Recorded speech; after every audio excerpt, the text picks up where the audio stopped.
Hi everyone, Adam here, and I'm going to tell you about my tabletop game, The Faithful. This is our third video. The first two we talked about the synopsis of the game, and then the second video talks about basically the hooks of this game and what make it worth playing. And we're going to go dive deeper into the tenets of good game design and why I designed this game to have really the elements that make it fun and make it a modern board game that's worth picking up and worth putting on your shelf. So we're going to hop into actually 6 different points, 6 different tenets that I made sure to follow when designing this game. But before we get into that, I do want to say this is a game that's themed around religion, but again, you do not have to be religious to like this game or play this game. It's about creating your own religion from scratch, where you get to decide where the religion will be spread and what teachings that you will employ.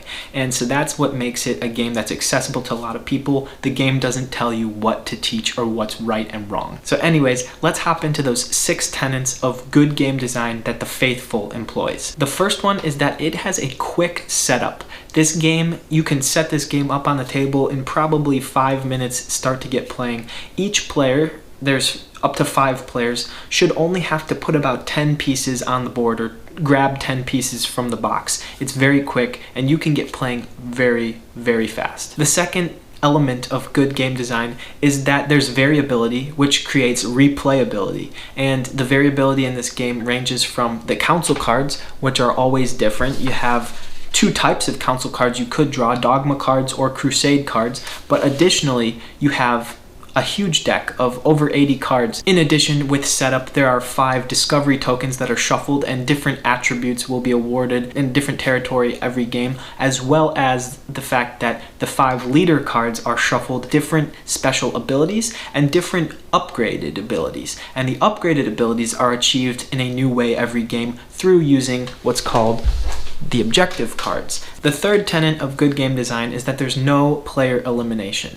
It's virtually impossible to be eliminated from this game. It's very not a game that is super heavy into the fighting and competitive aspect, but you also will be able to continue to grow, and each turn you should be building your engine and building your attributes in order to grow and expand faster and not diminish your troops and your population to be smaller and smaller, but bigger and bigger. The fourth element of good game design is that there's only a little bit of luck and most of the knowledge is open to everyone. You have near perfect knowledge because on everything except council cards, which you'll draw, you pretty much know what you can do. You can plan ahead, and this makes for the game to go a little bit faster, and it makes for strategizing to be a little quicker and you don't suffer that analysis paralysis. This goes into the 5th tenet, which there are lots of choices, but not so much that you get overloaded. The choices aren't in the number of different actions that you could take, because there's only 3 different actions you can take. It's the amount of places that you can go with those actions. It's geographical decisions rather than a long list of actions that you have to remember. And the 6th element of good game design, or the tenet that we're employing, is that there's a set end goal with a couple of different routes to victory. Now, there isn't necessarily the same end goal every game. In 2 to 3 player games, it's a little bit longer in terms of you have 6 holy sites to get, and in a 4 to 5 player game, you only need to get 4. But there is always a set number, and holy sites never go away. You're always working towards achieving more holy sites, so the game won't drag on for hours and hours because the holy sites never get removed from the board. Eventually, someone will have 4 or 6. This also makes for multiple paths to victory. There are ways to get to victory through being popular and potentially overtaking other people's holy sites, or being orthodox and really being able to defend your own.